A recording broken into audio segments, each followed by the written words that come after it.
Welcome back to our channel. As more collectors turned their attention to the 1983 dime, a slow but steady buzz began to ripple through the numismatic community. Coin forums lit up with blurry close-up photos of Roosevelt's profile. Posts speculated about the potential causes: doubled dies, overpolished fields, transitional errors, even phantom mint marks. Some claimed to have seen similar coins in pocket change but had spent them unknowingly. Others began scouring coin rolls from banks and old jars in attics, driven by the chance that a modern coin, often overlooked, might now be hiding in plain sight, worth more than a year's rent. Daniel, the young man who had discovered the first known high-grade error dime, was quietly watching his world change. What began as a hobby quickly became an obsession. He researched tirelessly, digging through old mint reports from 1983, comparing strike quality between the Philadelphia and Denver mints, and connecting with seasoned collectors who had decades of experience cataloging anomalies. He started to realize that this dime, this seemingly insignificant 10-cent piece, held a story much larger than he could have imagined. One evening, Daniel sat across the table from a retired mint employee named Alvaro Rodriguez. Alvaro had worked at the Philadelphia Mint during the early 1980s, supervising quality control during one of the busiest times in the mint's recent history. Over a shared pot of coffee and stacks of coin sleeves, Daniel slid the 1983 dime across the table. Alvaro picked it up with a practiced hand. His eyes, dulled slightly by age, still held the sharpness of someone who once oversaw millions of coin strikes per week. He studied the dime in silence for nearly 5 minutes. Then he nodded slowly, his fingers brushing along the rim of the coin like one might trace a memory. "You know," he said, "we had a lot of pressure that year. Production quotas were through the roof. Machines didn't get maintained like they should have. We were striking coins faster than we could inspect them. This," he held up the dime under the kitchen light, "this could have slipped through because the die wasn't replaced on time. That polishing, too smooth. That's not normal. Someone might have cleaned a die too aggressively, maybe even reused a proof die that shouldn't have made it to circulation." The idea that a proof die, typically reserved for special collector coins, was used in regular production was staggering. Such an event could explain the sharp mirror-like fields on some of the error dimes that had surfaced. It would also explain their scarcity. Only a handful could exist, each one a fluke of timing and oversight. Encouraged by this revelation, Daniel began documenting every known error and variation in 1983 dimes. He noticed patterns. Some bore stronger strike pressure, resulting in unusually crisp designs. Others had misaligned dies, with Roosevelt's profile pushed too far left or right. A few even showed faint doubling along the E pluribus unum motto, enough to catch the eye of experts but subtle enough to evade casual notice. And then came the silver rumor. A post appeared in an online forum, anonymous, grainy, possibly fake, but irresistible. It claimed that one 1983 Roosevelt dime had been tested and found to contain traces of silver. Not a full silver composition, but more than the standard copper-nickel blend. Theories exploded. Was it a planchet mix-up? Had a blank from decades earlier been mistakenly struck with a 1983 die? Or was it simply a false reading, the result of faulty testing equipment or wishful thinking? The idea of a silver 1983 dime sparked yet another wave of searching. People began testing dimes from change drawers, bringing handfuls to local dealers and asking to use precious metal scanners. Most turned out to be standard, mundane coins. But the thrill was in the hunt. Meanwhile, the dime that started it all, Daniel's discovery, quietly climbed in prestige. The coin was eventually submitted to a top grading service. It returned with a nearly flawless mint state designation, along with a footnote acknowledging a significant die anomaly and unusually sharp details. This was not just a nice dime. This was now a documented specimen, an object of obsession, a modern legend. Years passed, but the story of the 1983 dime continued to grow. Collectors who once focused only on pre-1964 silver coinage began to take interest in modern varieties. Dealers updated their catalogs. YouTube channels, blogs, and podcasts dedicated episodes to dissecting every element of the 1983 Roosevelt dime saga. The coin became a symbol of something greater, the idea that treasure could still be found in the most ordinary places. That not all valuable coins are locked away in glass cases or buried in forgotten hoards. Sometimes, they're sitting in your change jar. One of the most compelling finds came from a small-town librarian in Ohio. She was organizing a charity coin drive at her library, sorting hundreds of donated coins late into the night. Tired, half-focused, she nearly tossed a 1983 dime into a bulk bag. But something made her pause. The shine was different. The strike, cleaner. She remembered reading an article about Daniel's dime and took a closer look. Her find, when graded, became one of the few examples to receive a near-perfect strike and an acknowledged die error.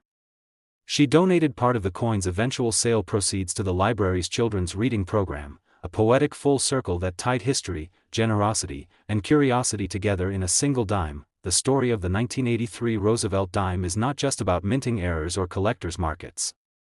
It's a testament to human curiosity. To the quiet thrill of discovery.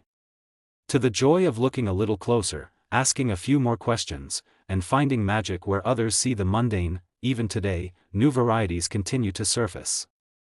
Some with faint doubling, others with dramatic off-center strikes or incomplete edges. Each one adds to the legacy, a new chapter in a story that refuses to end. But through all the variations and theories, through the research and the rumors, one coin remains the centerpiece of this modern legend. The original find. Daniel's dime.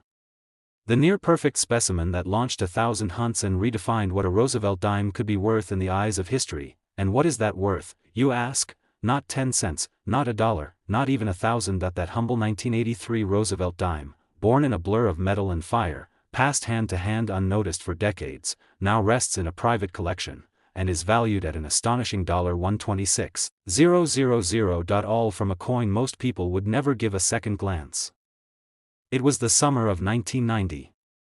A humid July afternoon blanketed the streets of Cincinnati, and in the heart of the city, a young boy named Evan knelt by a sidewalk lemonade stand, fingers sticky with sugar and nickels.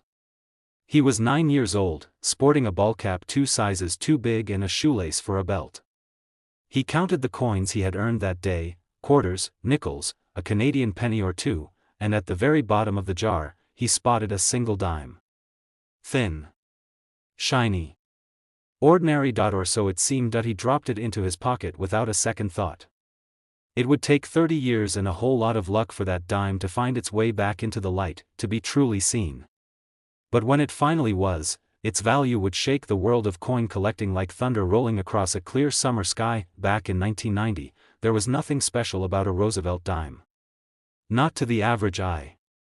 It was small, lightweight, just 2.27 grams of copper and nickel alloy wrapped in the familiar, no-nonsense design of Franklin D. Roosevelt. The profile on the obverse.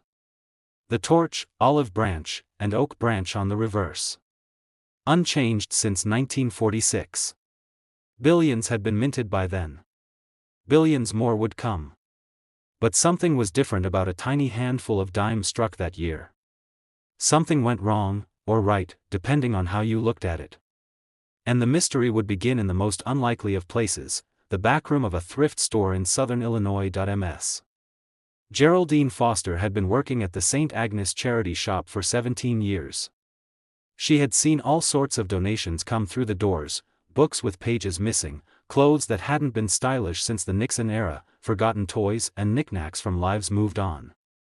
But what she loved most were the old purses and jars of coins people dropped off in big paper bags.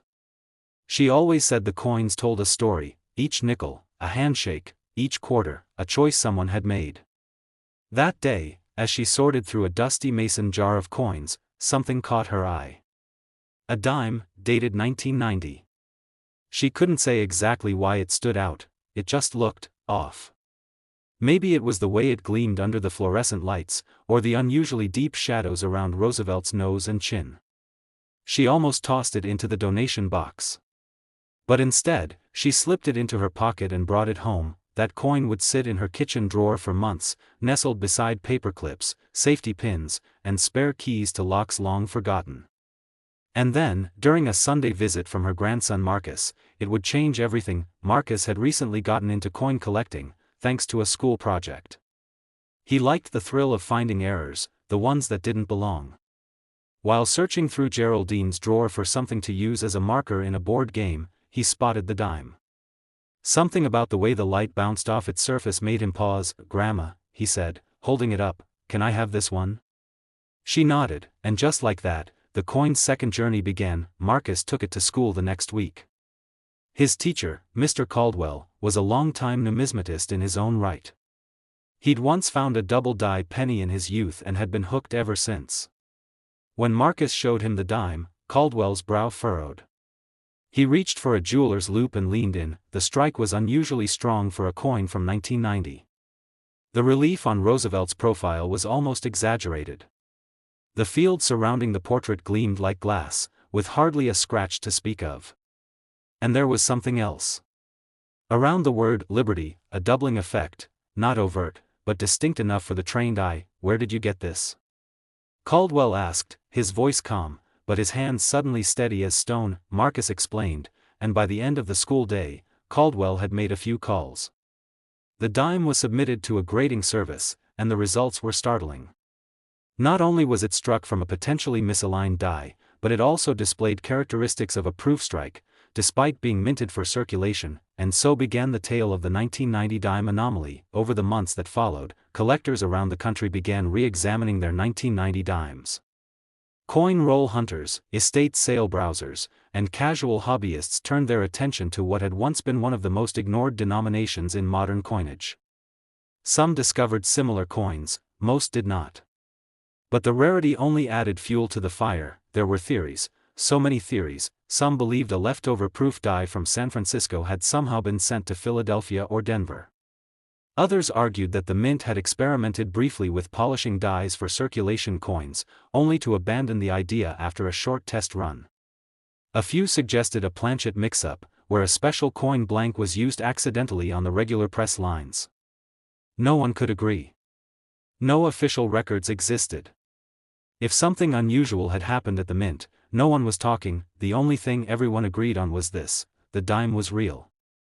The anomaly was real. And it was worth more than anyone could have guessed. A retired minting engineer, Harold "Rusty" Connors, came forward after reading an article in a collector's magazine. He had worked at the Denver Mint in 1990 and recalled vaguely that a proof die had been damaged in transit that year. Could it be, he mused, that the mint tried to repurpose it rather than discard it? "I remember thinking it was a shame to waste a perfectly good die," he said in a quiet interview. Maybe someone upstairs thought the same thing. The pieces began to fall into place, but no one could be sure. The lack of documentation only added to the mystery. Every coin found became more valuable, not just because of its rarity, but because of its connection to a moment in minting history that may have been intentionally buried or simply forgotten. A collector named Aisha from Sacramento found one in an envelope tucked inside an old birthday card from her grandmother. She had kept the card for sentimental reasons and rediscovered it while cleaning out storage. The dime, when appraised, was nearly identical to Marcus's: mirror-like fields, crisp detail, and the same subtle doubling on "liberty." She couldn't believe something so small could be worth so much. Even more intriguing, her dime bore no mint mark. Most 1990 dimes from Philadelphia were struck without a mint mark, but her coin had the unmistakable characteristics of a San Francisco proof. Could it have been a transitional strike? A hybrid between mint locations? Experts were baffled.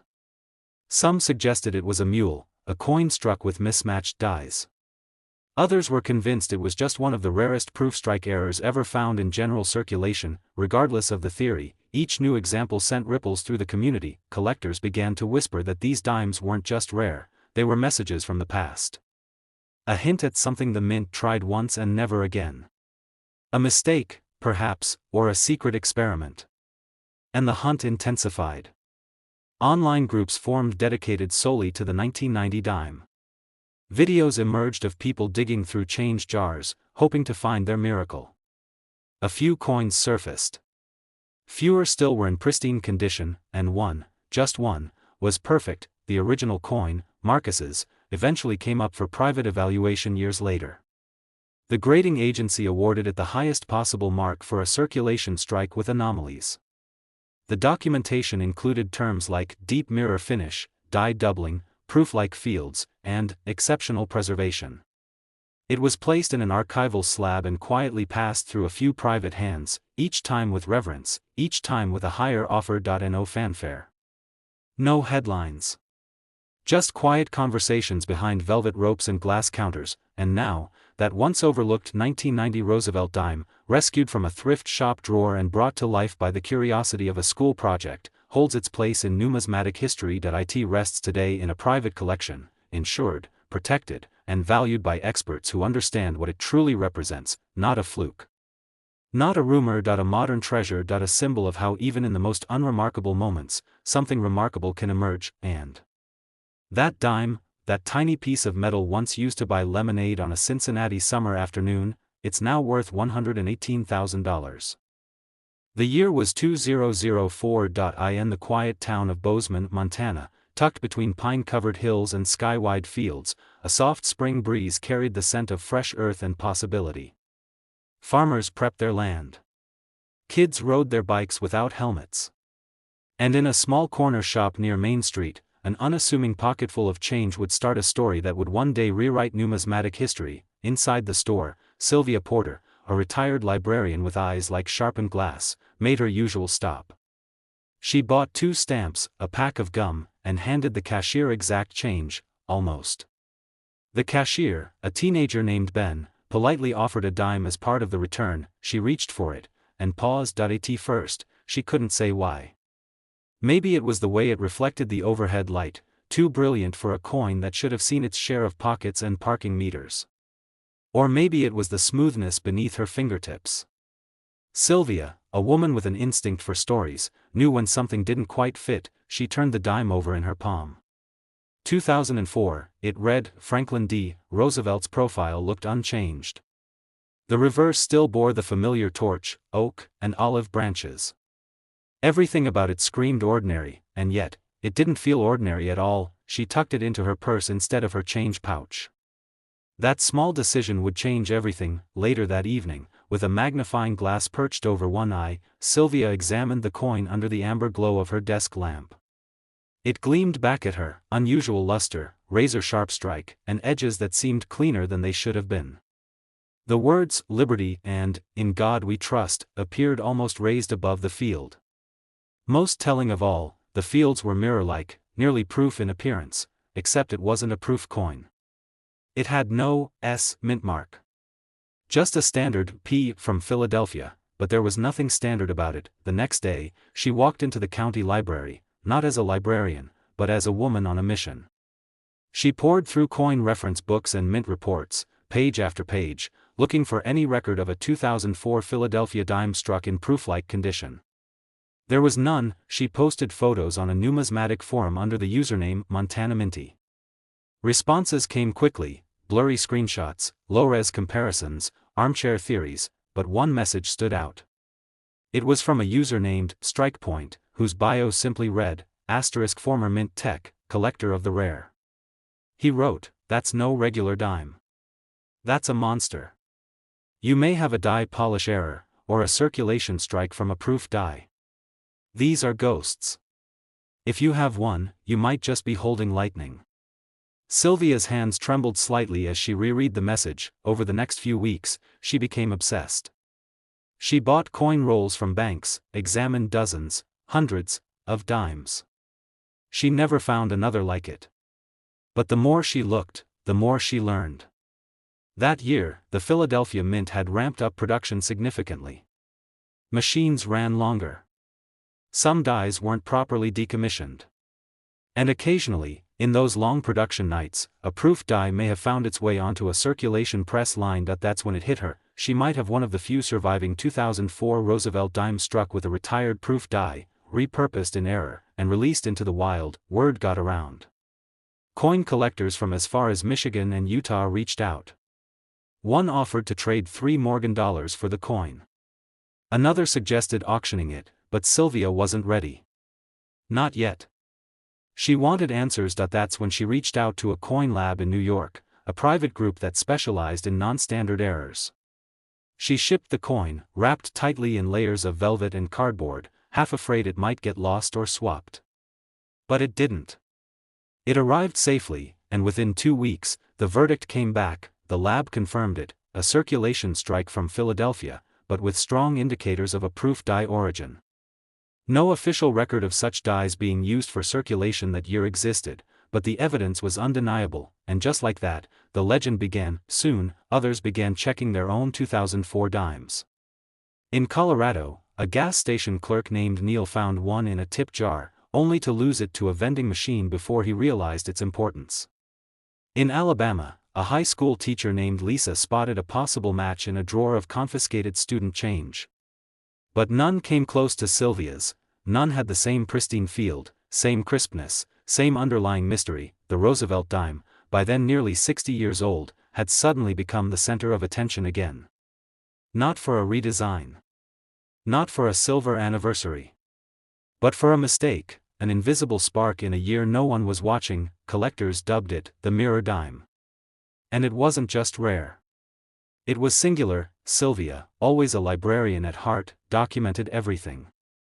She created a personal archive, photos, letters, mint memos, online posts. She treated the coin not just as treasure, but as history. A living artifact from a minting moment no one had predicted and few understood. Eventually, she did decide to part with it, but not before one last twist. A numismatic historian from Pennsylvania reached out with a revelation. An old report from 2004 referenced a short-lived press test using proof dies on circulation presses. It was a one-night operation, logged internally as a machinery test. Only a few coins were struck. It wasn't intended for release, but the test had gone awry. A small number of those coins had accidentally gone into general circulation, and Sylvia had won. There was no auction. No flashy headlines. Just a sealed envelope, a private meeting, and a handshake between people who understood what they were exchanging. And today, that 2004 Roosevelt dime, found by chance, examined with curiosity, and pursued with passion, sits in one of the most secure private coin collections in the country. Its value, not 10 cents, not $10, not even $1,000, but $105,000. And all because one woman knew how to recognize a story when she held it in her hand. In the early months of 2010, winter clung stubbornly to the edges of Ashland, Oregon. A sleepy town hemmed in by fir trees and fog, it bustled quietly with students, artists, and retirees. On Main Street, where the sidewalks still sparkled with frost each morning, there stood a modest coffee shop called Fable Grounds. It was the kind of place where baristas knew your order before you spoke, and the wooden tables creaked just enough to make you feel like they'd heard 100 stories before yours. Behind the counter that year worked 21-year-old Jonah McCrae, philosophy major by day, espresso artist by night. Every evening, he'd empty the till and toss the coins into the backroom sorter without a thought. Quarters, nickels, the occasional wheat penny. Nothing exciting. But one chilly Thursday night, something different slid across the counter. It was a dime, small, silver-toned, and cool from the hand of the older woman who had just paid for her chamomile tea. Jonah noticed it immediately, not because it looked unusual, but because of how it felt. Slightly heavier than expected, somehow smoother, its edges sharper than any dime he'd seen before. He flipped it between his fingers, glanced at the date, **2010***, and pocketed it without thinking. "I'll swap it out later," he muttered. And then, just like that, it began, that one moment. That one coin. The next morning, Jonah sat in his apartment, the dime on his desk beside a copy of Nietzsche's Beyond Good and Evil. Sunlight streamed in, catching on the dime's surface, and for the first time, he noticed something strange. It gleamed like a mirror. Every scratch, every imperfection was absent. The words, "Liberty" and "In God We Trust," looked like they had been carved by laser. The portrait of Franklin D. Roosevelt had a depth, a boldness in relief, that almost made it seem sculptural. He pulled up a few coin forums online. Searched, 2010 dime arrow. 2010 Roosevelt dime proof. Most of the posts were dry. People complaining about the lack of silver content in modern dimes. A few mentioning slight doubling or weak strikes from Denver, but nothing like his. Jonah wasn't a coin collector. Not yet. But he had an eye for detail and a stubborn curiosity. He uploaded a photo, asking a simple question: "This 2010 dime looks weird. Came from a customer last night. Anyone seen one like this before?" He didn't expect an answer, but within hours, the replies came in. Fast. Curious. A few skeptical, then one caught his eye. That's not normal. Not even close. That's a freak. Get it graded. Immediately. It came from a user named Diestrike Dave, a retired mint inspector from Nevada. Dave sent Jonah a message privately. He asked for high-resolution photos. Asked whether the dime had a mint mark. It did. A small P for Philadelphia. But the coin looked like it had been struck with care far beyond what the Philadelphia Mint typically reserved for circulation. Dave's voice over the phone was slow, gruff, and steady. I've seen maybe 2 coins like this in 30 years. If that's what I think it is, you've got a misplaced proof, Diestrike. And that means someone at the mint either got real sloppy, or someone got real clever. Jonah laughed, uncertain whether he was being pranked. But Dave wasn't joking. According to him, there were rumors, unconfirmed whispers in numismatic circles, that in 2010, a small batch of experimental dies were used for quality control tests at the Philadelphia Mint. Supposedly, these dies were mirror polished, with tighter relief and proof quality detail, intended for internal training. They were never supposed to be used for actual circulation. Yet, somehow, a few made it through. Jonah's dime had all the hallmarks: deep mirror fields, razor-sharp edges, strong strike pressure, perfect centering, and no post-strike blemishes. It was a unicorn. Dave advised Jonah to submit the dime to a reputable grading service. Pack it tight. Declare it low. Don't talk about it online until you have that slab back in hand. Jonah did exactly that. Weeks passed. Every day he checked the mailbox. And then, finally, the package arrived. Inside, a pristine case, foam-lined, the dime resting like a gemstone in its center, and on the label, the verdict: 2010 P. Roosevelt dime struck with experimental polished die. Mirror fields. Proof-like characteristics. Circulation release. MS69PL, ****. Jonah just stared at it. MS69, only one grade shy of perfect. PL, proof-like. A dime that should never have existed. What followed was a storm of emails. Collectors from around the country wanted to know more. Some accused him of staging it. Others offered tens of thousands before he'd even spoken of selling it. One man from Chicago offered to fly out, cash in hand, just to see it, but Jonah wasn't ready. Not yet. He began researching. Not just the coin, but the history behind it. How in 2010, under increasing pressure to modernize operations, the U.S. Mint had quietly begun testing upgraded machinery. Some engineers had proposed using proof-quality dies to calibrate new high-speed presses. And if even one of those calibration dies had slipped through, it might have struck a few coins before being swapped out unnoticed. No official record existed. But Jonah's dime was proof, ironic proof, that something had happened. Months passed. Then a year. Jonah kept the coin locked away. Studied. Waited. Quietly joined coin conventions under pseudonyms. Learned the language, the politics. He watched similar errors rise in value. 1996, W dimes, 1982 No P Roosevelt dimes, early strike anomalies, and then, in 2012, something remarkable happened. A second 2010 dime appeared in Massachusetts, nearly identical in condition. Same mirror finish. Same Philadelphia mint mark. But with faint signs of die fatigue, likely struck after Jonah's. Experts speculated both came from the same rogue die, used briefly, then pulled before it could be catalogued. That discovery cemented Jonah's dime as the first strike, the cleanest, sharpest, and best preserved from that mysterious batch. At a private numismatic gathering in Denver, an anonymous collector made an offer Jonah couldn't ignore. They didn't haggle. Didn't flinch. They handed him a cashier's check in a small, velvet-lined case. Jonah gently placed the dime inside. No applause. No headlines. Just a nod, a handshake, and the quiet understanding that something historic had just changed hands. That dime now rests in a private vault in Switzerland. Insured. Studied. Respected, and its story, born from a coffee shop till, nurtured by curiosity, and elevated by mystery, continues to inspire collectors around the world. A coin worth 10 cents, now valued at $98,000. Because sometimes, the rarest things hide in the most ordinary places. The morning of January 4, 2021, dawned quiet and gray in Ypsilanti, Michigan.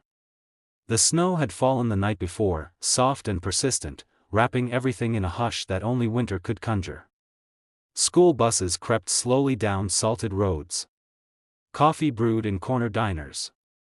And inside the modest home of 74-year-old Gerald Finch, something tiny and silver sat waiting to change everything. Gerald, a retired postal worker with a passion for fly fishing and crossword puzzles, had a routine.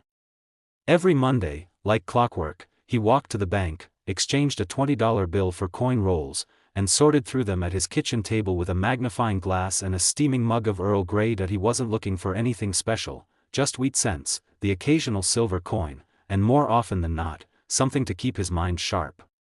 But that Monday was different. The fifth dime in the third roll stopped him cold. He blinked, held it up, blinked again. At first glance, it looked like any other Roosevelt dime, the same profile, the same inscription, the same date, 2021.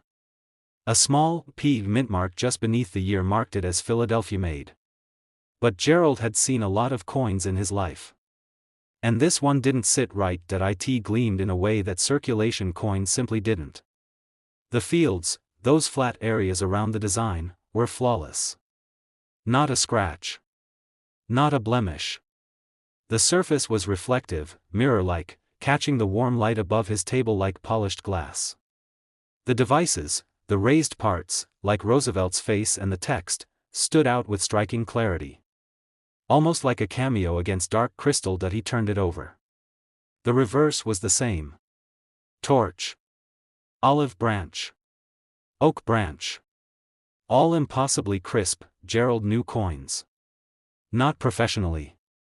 But he knew enough, and this dime wasn't right. Or, rather, it was too right. That night, he posted in a small Facebook group for Michigan collectors. Nothing flashy. Just a photo, a caption that read, "Found this in a roll. 2021 dime. Looks proof-like. Any thoughts?" Replies trickled in. A nice shine. Maybe a fresh die strike. Could be a fake. But one reply, simple and unassuming, came from a user named Grace Numis. "Gerald, please don't spend that. DM me." He did. Grace turned out to be a woman named Elena Grace, a Michigan-based numismatist with a background in mint production history. She was polite but serious. She asked for more pictures. Specific angles. Edge detail. Light diffusion under a loupe, and when Gerald sent them, she didn't respond for several hours. When she finally called, her voice was calm, but he could hear the edge of excitement behind her measured tone. "Gerald, that's not just a proof-like coin. That's a diagnostic anomaly. And potentially, if it is what I think it is, it could be one of the earliest known circulation strikes from a retired proof die in 2021. Maybe the only one." Gerald chuckled. "What does that mean in English?" Elena paused, choosing her words. "It means the mint may have used an old proof die, one that was supposed to be destroyed, on a standard production press. By accident. Maybe during the transition from testing runs. Whatever happened, it was never supposed to get out. That dime shouldn't exist." He didn't sleep that night. 2 days later, they met in person, masked and distanced, in the back of a local coin shop Elena trusted. She examined the coin under a stereo microscope for nearly 45 minutes, barely saying a word. When she finally looked up, her eyes were wide. "There are polish lines consistent with a proof die, but no mint mark, which means this came from Philly.